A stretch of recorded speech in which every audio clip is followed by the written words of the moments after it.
장중에 코스피 5천이 깨지고 다시 회복했다가 다시 또 깨졌습니다. 제가 요거 만들 때만 하더라도 잠깐 회복을 했는데 결국 또 다시 내려가는 모습이거든요. 그러면서 5% 넘게 하락해가지고 오늘 매도 사이드카도 발동되고 뭐 여러 일이 있었죠. 지금만 하더라도 계속 왔다 갔다 해가지고 저도 오늘 영상 찍으려고 하다가 이게 좀 공포스러워서 내가 이렇게 공포스러워했던 적이 있었나? 정말 오랜만인 것 같아요. 한 2020년 때 코로나 때 느낌 날 정도로 상당히 좀 등골이 서늘해지는 하락을 만났습니다. 그러다가 지금 어쨌든 반등을 좀 제대로 못 주고 있는 것 같은데 지금 반등에 대해서 조금 더 이야기를 해보려고 해요. 원래 반등의 원리 같은 경우 아마 제가 이따가 저녁에 라이브 할 때는 그 기술적 반등이라는 게 있거든요. 기술적 반등이 어느 정도는 나와야 되는데 못 나왔을 때 이제 그 다음부터는 더 하락의 힘이 강해지면서 쭉 밀어내리는 경우가 있고, 만약에 이때 반등이 제대로만 나와준다 그러면 그래도 사람들이 박앤세일이야, 저가에 매수해야지 이러면서 다시 등장을 한단 말이에요. 그래서 아마 오늘이 되게 중요한 날일 것 같아서 이거에 대한 이야기들을 해보도록 하겠습니다. 오늘 장중인데도 불구하고 외국인들이 2조 7천억 넘게 순매도를 하고 있고요. 기관도 1조 4천억 정도 순매도를 하고 있습니다. 개인만 혼자서 바치기 때문에 아마 오늘 코스피 지수를 받쳐내긴 어려울 거예요. 그러니까 호재 뉴스가 도중에 나와서 끌어올리는 게 아닌 이상 그냥 지금의 이 상태라고 봤을 때는 좀 받아서 올리기 쉽진 않아 보일 것 같다라는 생각이 듭니다. 왜냐하면 개인들이 오늘 4조 원을 넘게 사고 있는데 코스피에서만, 근데 그 이상으로 외국인과 기관이 던지고 있어서 더 이상 받아낼 돈이 그렇게 많지는 않을 거라 봅니다. 왜냐하면 뭔가 좀 올라가면서 가야 되는데 그러지 않은 상태로 오면은 못 받죠. 주요 종목들이 너나 할 거 없이 지금 무너지고 있는 모습인데요. 가장 많이 오른 업종일수록 많이 떨어지는 모습들을 보여주고 있어요. 하이닉스도 6% 넘게 하락했고, 삼성전자 거의 5%, 그 외에 뭐 현대차 한 4%, 그 다음에 좀 많이 떨어졌던 게 오늘 LS 12%, 미래에셋증권 5% 이런 식으로 지금 계속 떨어지고 있거든요. 그래서 오늘은 좀 하락세가 거세기 때문에 떨어지는 칼날을 좀 조심해야 된다, 이렇게 말씀드려야 될 것 같고요. 22년도 때 느낌이 좀 나요. 그때랑 왜 비슷하냐면은 그 당시 때만 하더라도 21년에 굉장히 좋았었습니다. 막 밈주도 유행하고 게임스탑이라던가 뭐 AMC 나오고 막 주식들 많이 오르고 미국 주식 빅테크 막 계속 오르고 이러면서 미국 주식은 계속 간다라는 사람들이 생각에 점점점 이제 더 지수를 끌어올리는 이제 투자들이 막 벌어졌었죠. 그러다가 22년도 들면서 이 긴축이랑 금리 인상으로 증시가 이제 우려가 나오기 시작하는 거예요. 그러면서 긴축 가능성이 대두되면서 증시가 하락하게 됩니다. 그 다음에 증시가 어떻게 됐는지 여러분이 너무 잘 아시죠. 그때만 보면은 22년도에 지수가 한 10개월 내리 쭉 빠지면서 30% 넘게 하락했었고요. 빅테크는 50% 넘게 하락했었고, 뭐 메타 같은 경우는 70%, 80%까지 빠졌었으니까요. 넷플릭스도 그랬었고. 그래서 그 기억에 대한 공포가 이번에 오는 게 아닌가라는 생각이 들어요. 이번 증시 하락 이슈는 케빈 허씨가 새로운 연준 의장으로 지목받으면서인데, 이 연준 의장으로 돼야 될 사람이 자산 긴축 가능성을 가진 연준 의장이기 때문에 이제 사람들이 되게 두려워하는 거죠. 왜냐하면 금리 인하라는 것도 하겠다라고 말은 했지만 이거는 밸런스를 잡아주는 요소인데, 유동성을 줄이면서 긴축을 하면서 금리 인하를 하는 경우는 겪어본 적이 없을 겁니다.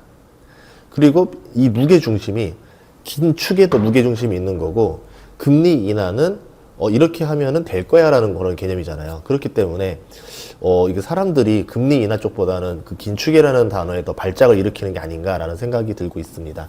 트럼프도 금리 인하 약속은 없었다라고 이제 말하고 그러길 바란다라고만 말을 하고 있죠. 안 그래도 지금 상황이 증시가 뭐 바닥이거나 이럴 때면 좀 나을 수도 있었어요. 근데 가장 많이 급등하고 있는 딱 이 타이밍에 과열론이 대두되고 있던 차에 나온 겁니다. 그러면 21년도 그때 하반기 때 뭐 과열이다 이런 얘기 나오면서 22년을 만나고 나고 급락이 왔던 것처럼 사이클상 상승 사이클 이제 마지막에 나오는 구간에 어떤 게 있었냐면 한국 같은 경우는 많이 올랐지만 원자재 사이클이 있었습니다. 원자재가 오른다던가 아니면은 그 좀 주도주와 다른 업종들, 좀 작은 소형주들 이런 것들, 아니면 실적이 없는 기술주들 이런 게 많이 올랐었죠. 밈주에 가까운 것들. 이제 그런 이유로 고점에서 차익 실현이 나오고 싶었던 차에 이런 소식이 나오면서 던진 거죠. 그러니까 케빈 워시라는 아주 좋은 핑곗거리가 나오게 된 겁니다. 한국 증시도 이런 이유에서 지금 외국인들이 지속적인 매도세를 좀 했었던 거고, 다른 이유들, 뭐 기업이 나빠서 그런 것들은 아니에요. 한국 증시 좀 코스피가 많이 오른 지점에서 또 신용이 잔뜩 낀 상태에서 이제 강한 악재를 만났기 때문에 이것들이 조금 더 반등의 요소가 없으면은 또 추가 악재로 나올 수도 있겠다라는 생각들인데, 신용을 끼게 되면 어떤 문제가 있냐면 자기 돈에서 2.5배까지 주식을 굴릴 수가 있습니다. 문제는요, 이렇게 굴리면은 벌 때는 많이 버는데 만약에 급락이 오게 돼서 신용이 터지게 되는 경우가 있죠. 2.5배를 꼈기 때문에 하락을 만들어내는 구조가 나와요. 우리가 알고 있는 2배 레버리지 상품도 신용이 터지는 것 같은 원리인데, 금요일날 은이 터질 때 저는 은 레버리지가 역할을 했다 보거든요. 새벽 3시에 보면은 85달러에서 75달러까지 주저앉다가 다시 반등을 합니다. 이제 그런 것들을 볼 필요가 있어요. 이게 어떤 얘기인지 설명을 드리면, 2배 레버리지 기준으로 설명드리면 100이 자본이고 100이 부채입니다. 그래서 200이라는 돈을 굴리게 되는 거죠. 그러다 30% 하락을 하게 되면은, 어제 은 같은 경우인데, 그러면은 이 부채 100은 그대로 있어요. 그런데 자본은 100에서 40으로 줍니다. 왜? 30% 하락이니까 60이 빠져야 되잖아요. 그 60이 자본에서만 빠지는 겁니다. 근데 이건 2배 레버리지인데 40이란 자본을 가지고 100이라는 부채를 쓰면 안 되겠죠. 40의 자본으로 40의 부채를 써야 됩니다. 그러면은 이 60이라는 부채분을 매도를 해서 지워야 돼요. 이렇게 되면 이 매도분이 언제 나오느냐? 미국 주식 같은 경우는 한국 시간 새벽 3시, 3시 반 사이에 이 리밸런싱을 시도를 합니다. 그래서 그 시간대가 되면은 추가 하락이 또 나오는 모습이 나오죠. 한국 같은 경우는 신용이 터지면은 내일 장 시작할 때 이런 매물이 나오면서 시초가를 흔들고 시작을 해버리죠. 보통 시초가가 심리의 기준이 되는데 그 심리를 무너뜨리고 시작하기 때문에 신용이 터지면 안 좋다라는 말을 하는 겁니다. 그러면 코스피 지수를 한번 보면요, 몇 달 동안 정말 계속 오르다가 이런 장대 음봉은 처음으로 나왔죠. 하루 만에 지수가 233포인트가 빠졌습니다. 코스피 5천 돌파를 정말 몇 번의 시도 만에 간신히 해냈는데, 그거를 이제 하루 만에 밀어내는 대규모 매도세가 나왔죠. 이렇게 되면은 지금 신용이 많이 쌓인 상태에서 아마 터진 게 있을 거예요. 신용담보금 부족이 많이 떴을 겁니다. 그러면 오늘이 아니라 내일 채워 넣어야 되거든요. 근데 신용까지 끌어쓴 사람이 현금을 넣을 돈이 어디 있겠어요. 결국은 내일 어느 정도 청산 물량이 나올 수도 있다라는 거죠. 그리고 기관과 외국인의 집중 순매도가 그러면 오늘만 끝나냐? 뉴스가 안 바뀌면 내일 또 때리겠죠. 그렇기 때문에 개인들이 이거를 받아서 올리기가 쉽지 않을 거라는 생각이 들어요. 결국 캐비너 씨가 아니야, 나 금리 인하 제대로 할 거야 라는 식으로 시장에 좀 안정을 주는 말을 하지 않는 이상은 좀 진정시키기는 고민이 될 거다. 아마 근데 어쨌든 인터뷰를 좀 하겠죠. 이제 오늘 월요일이 됐으니까. 그러면 캐비너 씨의 인터뷰가 이번 주 안에는 나올 거고, 거기서 어떤 발언을 하냐에 따라서 시장에 좀 더 충격을 줄 거냐, 아니면은 시장을 진정시키고 다시 고점을 회복하게 만들 거냐를 갈리게 될 것 같아요. 한 사람의 말에 의해서 시장이 왔다 갔다 하는 거는 좋은 현상은 아닌데, 지금은 뭐 그거 외에는 답이 없는 상태긴 합니다. 뭐 다른 호재들 가지고 나온다 하더라도 연준 의장이 주는 공포라는 게 존재하기 때문에 지금 그 공포를 이겨낼 만한 호재가 눈에 보이지는 않는 상황이에요. 코스닥도 크게 하락했는데 기관 매도세가 약합니다. 외국인도 오늘 사고 있어요, 의외로. 그러니까 코스피를 차익 실현하는 거지, 코스닥에 대해서는 외국인과 기관이 둘 다 긍정적으로 보고 있다는 겁니다. 물론 하락률은 높아요. 자, 그러면 만약에 반등을 한다면 누가 제일 더 많이 오를까요? 코스닥이 코스피보다 강하게 튀어오를 수가 있겠죠. 근데 만약에 이게 장기 하락의 신호라면 어떻게 될까요?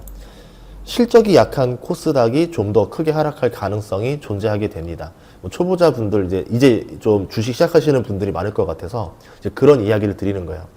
반등 하락날에도 매수세가 있던 애는 다음날 반등이 왔을 때 더 많이 튀어오르는 애가 될 거고, 만약에 이게 반등을 줄 수 있는 호재들이 없는 상태에서 그냥 쭉 밀려내릴 때는 그런 주식들이 더 위험하다고 볼 수 있습니다.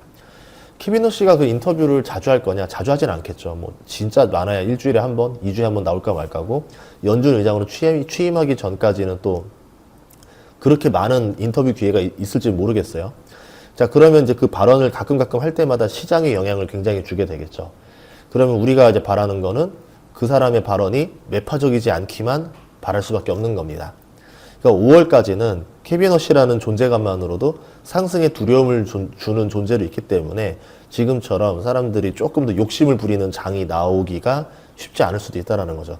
캐비너 씨가 만약에 비둘기적인 발언을 해주면은 상관이 없겠지만 그렇지 않는다라고 하면은 계속 공포를 주는 존재로 마치 순찰차가 이렇게 딱 서 있는데 과속을 하기 쉽지 않잖아요. 예, 그 순찰차 같은 존재가 될 것 같습니다. 이제 자세한 내용들은 이따가 라이브에서 더 풀도록 할게요. 저희도 지금 놀래가지고 저도 지금 이거 말하면서 지금 여기 이 지수를 움직이는 걸 보면서 말을 하려니까 심적으로 부담이 좀 상당합니다. 이따가 영상 풀 때 많이 와주시면 감사하겠습니다. 그럼 이번 시간을 마치도록 하겠습니다. 구독과 좋아요 부탁드리겠습니다. 감사합니다.